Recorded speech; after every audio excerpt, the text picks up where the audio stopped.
কামালা হ্যারিসের পক্ষে বলার মতো নিঃসন্দেহে আপনার কাছে অনেক কিছু থাকবে। আমরা এর পাশাপাশি যোগ করতে চাই, কামালা হ্যারিসের দুর্বলতাগুলো আপনি কোথায় দেখছেন? এই যে ডেমোক্রেটিকদের সাফল্য, সেটি কামালা হ্যারিসকে কি কোনোভাবে এগিয়ে রাখবে কিনা? অর্থাৎ এখানে কি ব্যক্তিটাই মূল হয় নাকি দলের সাফল্য ভূমিকা রাখে? একজন ক্যান্ডিডেট যখন নির্লজ্জভাবে অসত্য কথার আশ্রয় নেয়, তার অনেকগুলো অ্যাডভান্টেজ থাকে। গাজার যুদ্ধকে যেভাবে মিসহ্যান্ডেল করেছিলেন প্রেসিডেন্ট জো বাইডেন, সাধারণ বিবেক সম্পন্ন মানুষের পক্ষে জো বাইডেনের জন্য ক্যাম্পেইন করা কিংবা তাকে ভোট দেওয়াটা একটু কঠিন হয়ে গিয়েছিল। তো সেই বিষয়টা কিন্তু কমলা হ্যারিস বেশ ভালোভাবেই হ্যান্ডেল করেছেন। কামালা হ্যারিসের পক্ষে বলার মতো নিঃসন্দেহে আপনার কাছে অনেক কিছু থাকবে। আমরা এর পাশাপাশি যোগ করতে চাই, কামালা হ্যারিসের দুর্বলতাগুলো আপনি কোথায় দেখছেন? তার গত কিছুদিন ধরে তিনি যখনই প্রেসিডেন্ট হিসেবে জো বাইডেন সরে দাঁড়ালেন, তারপর থেকে তিনি যে স্টেপগুলো নিচ্ছেন সেখানে দুর্বলতা কি দেখছেন? এমন কি একটু মনে করে দিতে চাই আপনাকে, সাবেক প্রেসিডেন্ট বিল ক্লিন্টন কালকে যখন কনভেনশনে বক্তব্য রাখছিলেন তিনি বলছিলেন যে এখন পর্যন্ত দেশে 51 মিলিয়ন কর্মসংস্থান হয়েছে, তার মধ্যে তিনি দাবি করছিলেন 50 মিলিয়নই হয়েছে ডেমোক্রেটদের আমলে, অর্থাৎ রিপাবলিকদের আমলে মাত্র 1 মিলিয়ন কর্মসংস্থান হয়েছে তিনি দাবি করছেন। এই যে ডেমোক্রেটিকদের সাফল্য, সেটি কামালা হ্যারিসকে কি কোনোভাবে এগিয়ে রাখবে কিনা? অর্থাৎ এখানে কি ব্যক্তিটাই মূল হয় নাকি দলের সাফল্য ভূমিকা রাখে? জি, অনেক ধন্যবাদ জুয়েল ভাই। গতকাল পর্যন্ত কমলা হ্যারিস ছিলেন ডেমোক্রেটিক পার্টির প্রিজাম্পটিভ নমিনি। মাধবর ভাই যেটা বললেন যে আজকে থেকে অফিসিয়ালি তিনি তার নমিনেশন অ্যাকসেপ্ট করার মাধ্যমে তিনি ডেমোক্রেটিক পার্টির অফিসিয়াল প্রেসিডেন্ট নমিনি হলেন। সো আজ থেকে সম্ভবত 75 দিন পরে নভেম্বরের প্রথম টিউসডেতে যেই নির্বাচন হবে, সেই নির্বাচনের জন্য অফিসিয়াল ব্যালটে ডেমোক্রেটিক পার্টির নমিনি হিসাবে কমলা হ্যারিস ইনক্লুডেড হলেন। তো আমি আপনার যে প্রশ্নটা, সেই প্রশ্নটার উত্তর দিয়ে আমি তারপরে বাদবাকি আলোচনাতে যাব। প্রথমেই আপনি যেটা বলেছেন যে দুর্বলতাটার কথা যদি আসে, আমরা সবসময় বলে আসছি যে আমরা যদি দেখি যে ডোনাল্ড ট্রাম্প 2016 সালে খুব সুন্দর একটা অর্থনীতি পেয়েছিলেন, যেটা প্রেসিডেন্ট বুশের আমলে একেবারে ইকোনমিটাকে ধ্বংস করে দেওয়া হয়েছিল। সেখান থেকে যখন বারাক ওবামা প্রেসিডেন্ট হিসেবে নির্বাচিত হয়েছিলেন, আপনাদের মনে আছে we had the worst day of stock market, যেটা ব্ল্যাক মানডে। স্টক মার্কেট একেবারে ধস নেমেছিল। তারপরে আপনার বড় বড় ফাইন্যান্সিয়াল কোম্পানিগুলো কলাপস করছিল। সেই জায়গা থেকে বারাক ওবামা তার 8 বছরে অর্থনীতিকে একেবারে গর্ত থেকে তুলে উন্নয়নের মহাসড়কে তুলেছিলেন। এবং ডোনাল্ড ট্রাম্প কিন্তু একটা রেডিমেড অর্থনীতি তিনি পেয়েছিলেন, সেই অর্থনীতিকে একেবারে ভেঙে চুরে চুরমার করে দিয়েছেন। অবশ্যই Covid didn't help him much, যদিও জব গ্রোথটা তার আমলে হয়েছিল ভালো, কিন্তু কোভিডের কারণে এবং কোভিড মিসহ্যান্ডলিং এর কারণে একেবারে অর্থনীতির খুবই করুণ অবস্থা ছিল। জো বাইডেন যখন ক্ষমতা অধিগ্রহণ করলেন, তখন কিন্তু একটা খুব ভঙ্গুর অর্থনীতি তিনি ইনহেরিট করেছিলেন, যেটা ডোনাল্ড ট্রাম্প রেখে গিয়েছিল, যার ফলশ্রুতিতে গ্লোবাল অর্থনৈতিক মন্দার কারণে মুদ্রাস্ফীতির যেই ব্যাপক হারটা ছিল, এটা অসহনীয় পর্যায়ে চলে গিয়েছিল। সো সেই জায়গা থেকে অর্থনীতিকে একটা স্বাভাবিক জায়গায় ফিরিয়ে এনেছেন। এই জায়গাটাতেই ডেমোক্রেটিক পার্টির ইন জেনারেল একটা দুর্বলতা আমরা পরিলক্ষিত হতে দেখি, সেটা হলো যে মেসেজিং এর প্রবলেম। যে অর্থনীতিকে এত কঠিন অবস্থা থেকে একটা সহনীয় পর্যায়ে নিয়ে আসা হয়েছে, কিন্তু তারপরও মানুষের ইনকাম বেড়েছে, মানুষের stock market is performing better then ever before. Dow Jones 40,000 এর উপরে এখন ইন্ডেক্স ভ্যালিউ, S&P 500 এবং ন্যাসড্যাক একেবারে হিস্টোরিক্যাল লেভেলে পারফর্ম করছে। কিন্তু তারপরও আপনি যদি মানুষের সাথে কথা বলেন, দেখবেন যে তাদের অর্থনীতির ব্যাপারে কিছু আপত্তি রয়েছে।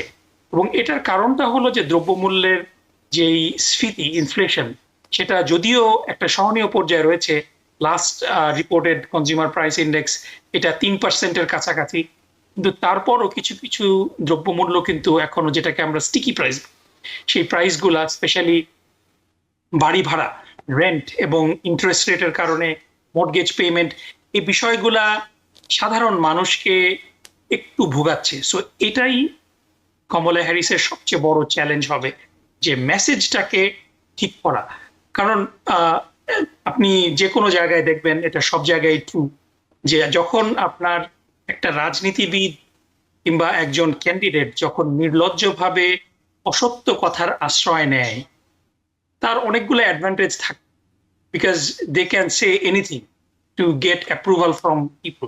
মানুষকে খুশি করার জন্য সত্য মিথ্যার সংমিশ্রণ দিয়ে অনেক ধরনের কথা বলে, এবং এটার মধ্য দিয়ে সত্য কিন্তু হারিয়ে যায়। কিন্তু সত্যকে মানুষের সামনে সুন্দরভাবে আনা কিন্তু কঠিন। মিথ্যা যত তাড়াতাড়ি বিস্তার লাভ করে, কারণ এটার ওজন কম ফিজিক্যালি, এজন্য মিথ্যা কিন্তু অনেক দূর দ্রুত বিস্তৃত হয়। সত্যর কিন্তু ওজন অনেক বেশি, এটাকে মুভ করতে হলে অনেক কসরত করতে হয়, অনেক পরিশ্রম করতে হয়। সো সেই পরিশ্রমটুকু ডেমোক্রেটিক পার্টি করতে পারবে কিনা, এটা একটা বড় চ্যালেঞ্জ কমলা হ্যারিসের। আর একটা চ্যালেঞ্জ ছিল জেন জি এবং মুসলিম ভোট সুইং স্টেট গুলাতে ম্যাটার করে, এবং এ কারণেই কিন্তু জো বাইডেনকে সরে যেতে হয়েছে। তার বয়স একটা বড় ফ্যাক্টর ছিল, কিন্তু স্পেশালি গাজার যুদ্ধকে যেভাবে মিসহ্যান্ডেল করেছিলেন প্রেসিডেন্ট জো বাইডেন, সাধারণ বিবেক সম্পন্ন মানুষের পক্ষে জো বাইডেনের জন্য ক্যাম্পেইন করা কিংবা তাকে ভোট দেওয়াটা একটু কঠিন হয়ে গিয়েছিল। তো সেই বিষয়টা কিন্তু কমলা হ্যারিস বেশ ভালোভাবেই হ্যান্ডেল করেছেন, যদিও পুরোপুরি হ্যান্ডেল করেননি। শিকাগোতে আমরা দেখেছি যে ব্যাপকভাবে প্রো প্যালেস্টিনিয়ান বিক্ষোভ হচ্ছে, কিন্তু তিনি কিন্তু এদেরকে খুব বেশি এজিটেটও করেননি, একটি নিউট্রাল অবস্থায় তিনি রয়েছেন। ইভেন আমরা গতকালকে দেখেছি যে যে ভিকটিম যারা হামাসের হাতে বন্দী ছিল, তারা যখন বক্তব্য রাখছিলেন, তাদের বক্তব্যের মধ্যে কিন্তু জেনোফোবিক রেটোরিকের চেয়ে তাদের মধ্যে তারা কিন্তু তাদের বক্তব্যের মধ্যে তুলে ধরেছে যে প্যালেস্টিনিয়ান জনসাধারণ কিভাবে কষ্ট করছে। এর বাইরেও আমরা দেখেছি যে লাইন আপের মধ্যে ইমাম তালেব রশিদ, যিনি ওয়ারিসুদ্দিন মোহাম্মদ মসজিদের, যেটাকে মস্ক অফ আমেরিকা বলা হয় ওয়াশিংটন ডিসি, সেটার ইমাম, তিনি বক্তব্য রেখেছেন। আজকেও কি বলে আপনার নিউ ইয়র্কের যেই সিটি পার্কের যে সিটি পার্ক 5, যেটার পিছনে ডোনাল্ড ট্রাম্পের রেসিস্ট একটা ইন্টেনশনের আমরা প্রমাণ পাই, যে তিনি পত্রিকায় বিজ্ঞাপন দিয়ে এদের সর্বোচ্চ শাস্তি দাবি করেছিলেন, অথচ এরা সবাই ছিল ভিকটিম। এদের মধ্যে ডক্টর সালাম, তিনি কিন্তু আজকে বক্তব্য রাখবেন। সো মুসলিম যারা প্রমিনেন্ট, তাদেরকেও অফকোর্স অন্যদের তুলনায় প্রাধান্যটা ওই লেভেলের না, কিন্তু তারপরও এই চ্যালেঞ্জগুলা কিন্তু কমলা হ্যারিসের সামনে রয়ে গিয়েছে। কিন্তু তারপরও ওভারঅল আমি চ্যালেঞ্জের চেয়ে আমি যে সম্ভাবনা দেখছি ইতিবাচক। আমি একটু ছোট্ট করে আপনার কাছে জানতে চাই, সেটা হলো যে প্যালেস্তাইন ইস্যুতে কামালা হ্যারিসের যে অবস্থান, এটিকে পাল্টে ইসরায়েলের বিপক্ষে প্রকাশ্যে কোনো কিছু করে ভোটে যেটা কি সম্ভব হবে বলে আপনি মনে করেন? বিষয়টা হলো কি, যে খুব দুঃখজনক যে আমেরিকাতে ডেমোক্রেটিক পার্টির যারা প্রোগ্রেসিভ আছেন, বার্নি স্যান্ডার্স থেকে শুরু করে রাজা কৃষ্ণমূর্তি, তারপরে এদের যে গ্রুপ গুলা আছে, তারা কিন্তু সবসময় একটা কথা খুব জোর দিয়ে বলে, যেটা এখনো পর্যন্ত ম্যাটেরিয়ালাইজ করা হয়নি, সেটা হলো সিটিজেন ইউনাইটেড কে অ্যাবলিশ করা। যে একটা সুপার প্যাকের কিংবা একটা কর্পোরেশনের যে আনলিমিটেড ক্ষমতা ক্যাম্পেইন ফান্ডে কন্ট্রিবিউট করার, এর মাধ্যমে কিছু কিছু বড় বড় সুপার প্যাক আমেরিকার রাজনীতিকে কন্ট্রোল করে। এবং আমেরিকার রাজনীতিতে দুইটা বিস্ফোরা হলো, একটা হলো ন্যাশনাল রাইফেল অ্যাসোসিয়েশন এনআরএ, আর একটা হলো AIPAC, American Israel Political Action Committee. এই এপ্যাকের ইনফ্লুয়েন্সের কারণে এটা রিপাবলিকানদের উপরে তাদের চোখহোলটা বেশি, ডেমোক্রেটিক পার্টিরও অনেক বড় বড় নেতাদেরকে তারা কন্ট্রোল করে। সো এটার থেকে বের হয়ে না আসতে পারলে পরে আমরা কোনো ইকুইটি দেখবো না। কিন্তু আপনার প্রশ্নের উত্তর যদি দিতে চাই, যে কমলা হ্যারিস ডেফিনেটলি তার ব্যাপারে এখনো অনেক ইসরায়েলি অ্যাক্টিভিস্ট, প্যালেস্টিনি অ্যাক্টিভিস্ট যারা আছে তারা সন্তুষ্ট না। কিন্তু আপনি যদি নিরপেক্ষ দৃষ্টিতে দেখেন যে বেঞ্জামিন নেতানিয়াহুর সাথে তার যে মিটিং এর আয়োজন ছিল, সেটা কিন্তু খুব বেশি মানে মানে বাড়ি বাড়ি খুব আন্তরিকতাপূর্ণ মিটিং হয়েছে সেটা না। তিনি পরিষ্কারভাবে কমলা হ্যারিস সিজফায়ারের দাবি করেছেন, যেটা ডেফিনেটলি ইটস এ প্রোগ্রেস। কিন্তু যারা প্যালেস্টিনিয়ান অ্যাক্টিভিস্ট তারা চায় যে ইসরায়েলের উপরে ইসরায়েলকে যেভাবে অর্থনৈতিক সহযোগিতা এবং মিলিটারি সহযোগিতা দেওয়া, এই সহযোগিতার মাধ্যমে তারা এই নিরপরাধ মানুষকে হত্যার কাজে ব্যবহার করে, এটা কমিয়ে দেওয়া কিংবা বন্ধ করা, এ ব্যাপারে এখনো পর্যন্ত হ্যারিস ক্যাম্পেইন কিছু বলেনি। এ কারণে প্যালেস্টিনি অ্যাক্টিভিস্টরা এখনো পর্যন্ত ক্ষুব্ধ। কিন্তু আপনি যদি কম্পেয়ার করেন ট্রাম্পের সাথে বাইডেনের, ট্রাম্পের সাথে কমলা হ্যারিসের, ডোনাল্ড ট্রাম্প প্রাইভেটলি এবং পাবলিকলি বলছে যে যারা ক্যাম্পাসে, যে সমস্ত ছাত্ররা ক্যাম্পাসে ইসরায়েলের বিরুদ্ধে বিক্ষোভ করবে তাদেরকে ডিপোর্ট করে দেওয়ার কথা। এবং হাউস স্পিকার মাইক জনসন গিয়ে সেখানে প্রকাশ্যে তাদের বিরুদ্ধে কথা বলেছেন। তাদের বিরুদ্ধে যে সমস্ত সংগঠন ইসরায়েলের বিরুদ্ধে কথা বলবে তাদের 501c3 স্ট্যাটাস বাতিল করে দেওয়ার কথা বলছে। সো একেবারে এক্সট্রিম কথাবার্তা। সেই তুলনায় ডেফিনেটলি ইটস নট পারফেক্ট। অর্থাৎ মন্দের ভালো বেছে নিতে হবে, মন্দের ভালো বেছে নেওয়ার একটা বিষয় থাকে, কে কত বেশি মন্দ হতে পারে। আমি একটু প্রফেসর ডক্টর গোলাম মাদবর আপনার কাছে জানবো ভিন্ন একটা বিষয়, সেটা রবার্ট এফ কেনেডি জুনিয়র, যিনি ইন্ডিপেন্ডেন্ট প্রার্থী হিসেবে নির্বাচন করার কথা, তার এখন পর্যন্ত বিভিন্ন জরিপে 4% সমর্থনের কথাও শোনা যাচ্ছে। তিনি যদি সরে যান এবং তার সামনে একটা ভালো টোপ ঝোলানো আছে ডোনাল্ড ট্রাম্পের পক্ষ থেকে তার অ্যাডমিনিস্ট্রেশনে এফ জুনিয়রকে নেয়ার, সেই ক্ষেত্রে এটা নির্বাচনে কামালা হ্যারিসের জন্য কোনো থ্রেট তৈরি করবে কিনা?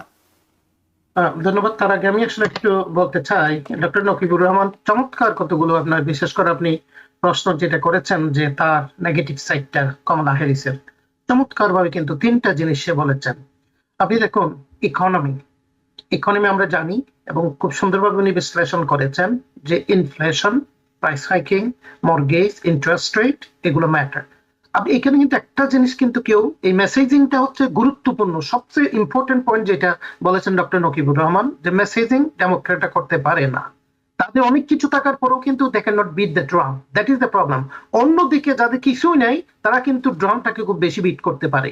আপনার দেখুন যে ইনফ্লেশনের ইয়ার পরে, বিশেষ করে কোভিড এর পরে, এইটা কিন্তু অনেকদিন লাগবে, এত সহজে কিন্তু এটা হবে না। সাপ্লাই চেইন থেকে শুরু করে, প্রোডাক্টিভিটি থেকে শুরু করে, তা সেখান থেকে যে ইকোনমিটাকে টার্ন করে আনছে, এবং এই যে ইনফ্লেশনটা কিন্তু এটা সহনীয় পর্যায়ে, এটা কিন্তু সবখানে সারা বিশ্বে হচ্ছে। কিন্তু একটা জিনিস মানুষকে বোঝাতে হবে, দিস ইজ নট দ্যাট। এখানে আমরা জানি আলাউদ্দিনের প্রদীপের মতো, they want to turn around the things overnight, president can do it, you know. আরেকটা জিনিস যেটা আসবে, যেটা ওইটা উনি বলেছেন যে ইমিগ্রেশন আপনি দেখুন যে বাইপার্টিসান যে বিলটা আনতে চাচ্ছিল, সেটা কিন্তু এই ট্রাম্প, সেই কিন্তু এটা কিন্তু বলছে তার ব্যক্তিস্বার্থ দেখে বলে যে that's going to favour the Democratic Party, is going to kill me. সে তাদেরকে আপনার টেলিফোন করে কিন্তু ডিসকাস করে সেটা হতে দেয়নি। So that's why it is something that you know that this government could actually demonstrate. আর গাজার ব্যাপার আমি একটা জিনিস একটু বলবো, যেটা আপনি দেখুন এখানে মানুষকে কিন্তু একটা জিনিস উনি বলেছেন, অবশ্য দেমনদের ভালো, একটা জিনিস আমাদের মুসলমানদের চিন্তা করতে হবে। আমরা জানি মুসলিম ভোট ইজ ভেরি ইম্পর্টেন্ট, এবং আমরা we are very offended, hour heart goes to Gaza every day. Palestinian যেভাবে আপনার কিল করছে, যেভাবে ইনজিউড হয়ে আছে, কিছুই নাই। কিন্তু এখানে একটা জিনিস আমাদের চিন্তা করতে হবে যে আমাদের ভোট তো অত পর্যায়ে অত বড় একটা অ্যামাউন্ট ভোট নাই আমাদের। No matter Democratic Party or Republican Party, this is American national policy, এবং এরা সবকিছু করবে to protect and to help Israel. এই জিনিসটা মাথায় রাখতে হবে। সুতরাং আমিও একই কথা বলবো, মন দের ভালো, আমাদের তো একজনকে ভোট দিতে হবে, না দেওয়াটা কিন্তু আরো বেশি আমাদের ক্ষতি করবে। সো প্লিজ আমাদের বোধহয় মুসলিম ভোটারদের এই জিনিসটা চিন্তা করা উচিত আর কি। যেটা তবে হ্যাঁ, আমি বলবো যে কমলা হ্যারিস কিন্তু অলরেডি কিন্তু রিচ আউট করছে এবং ভালো ভালো কত বলছে। আমি জানি না কতটুকু সে প্রেসিডেন্ট হলে করতে পারবে, কারণ এটা হচ্ছে আমেরিকান ন্যাশনাল পলিসির সাথে এমন ভাবে স্টিল যে এখানে কোনো যুক্তি আর কাজ করে না। আর উনি আরো সুন্দরভাবে বলেছেন অ্যাপেক, যেটা আপনারা জানেন, দেখেন ইনফ্লুয়েন্স, এবং আমেরিকান ফরেন পলিসি আমরা সবসময় বলি হাইজ্যাক বাই সার্টেন পিপল, এবং আমি সবাই জানি।